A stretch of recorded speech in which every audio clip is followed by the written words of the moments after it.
Neymar বিশ্বজুড়ে football প্রেমীদের কাছে ভালোবাসার এক নাম। ব্রাজিল বিশ্বকাপ জিতবে নেইমারের জাদুকরী দক্ষতায়, এমনটাই সবার প্রত্যাশা।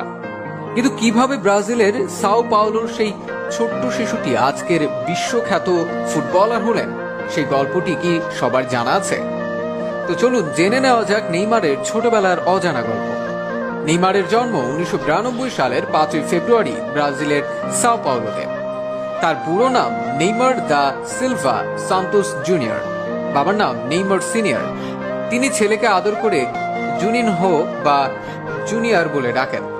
বাবা নিজেও ছিলেন একজন ফুটবলার, কিন্তু সেভাবে বড় কিছু করতে পারেননি।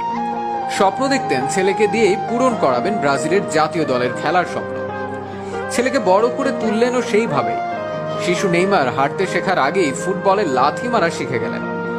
আরেকটু বড় হলে বাবা তাকে নিয়ে গেলেন খেলার মাঠে, কিন্তু ফুটবল খেলতে নয়, ফুটসাল খেলতে।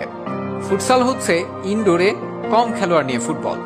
সেখানে চমৎকার খেলে নেইমার সবার নজরে আসেন। সবাইকে পাশ কাটিয়ে বল পায়ে জাদুকরী দক্ষতায় মন্ত্রমুগ্ধ করে রাখতেন তিনি দর্শকদের।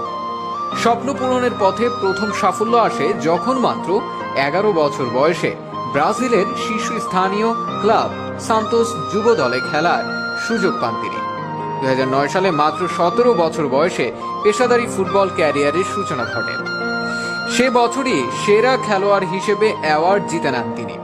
2010 সালে ধূমকেতুর মতো উত্থান ঘটে নেইমারের। সান্তোসকে league championship, Copa do Brazil championship জেতানো ছাড়াও টানা 4 বার সেরা খেলোয়াড়ের পুরস্কার জেতেন তিনি। 2011 সালে সান্তোসকে 48 বছরের ভেতর প্রথমবারের মতো কোপা চ্যাম্পিয়নশিপ জেতানোর পথে নেইমার এমন একটি অসাধারণ গোল করেন, যেটি ফিফা বর্ষসেরা গোল হিসেবে মনোনীত করে। এছাড়া সেরা খেলোয়াড়ের দৌড়ে শুধু ব্রাজিলের নয়, গোটা দক্ষিণ আমেরিকায় সেরা ফুটবলার হিসেবেও অ্যাওয়ার্ড জিতে নেন নেইমার। মজার ব্যাপার হচ্ছে, নেইমারের ক্যারিয়ারের গতিপথ একদমই ভিন্ন হতে পারত, কারণ তার বয়স যখন মাত্র 14 বছর, তখন খোদ রিয়াল মাদ্রিদ থেকে তার জন্য মোটা অঙ্কের বেতনের প্রস্তাব আসে। কিন্তু সান্তোস তাদের এই অসামান্য প্রতিভাধর খেলোয়াড়টিকে হাতছাড়া করতে রাজি ছিল না। তাই তারা রিয়াল মাদ্রিদের চেয়েও বেশি বেতন দিয়ে নেইমারকে রেখে দেয় নিজেদের কাছে। এই বিশ্বাসের প্রতিদানে নেইমার প্রত্যাশার চেয়েও বেশি সাফল্য উপহার দিয়েছেন সান্তোসকে।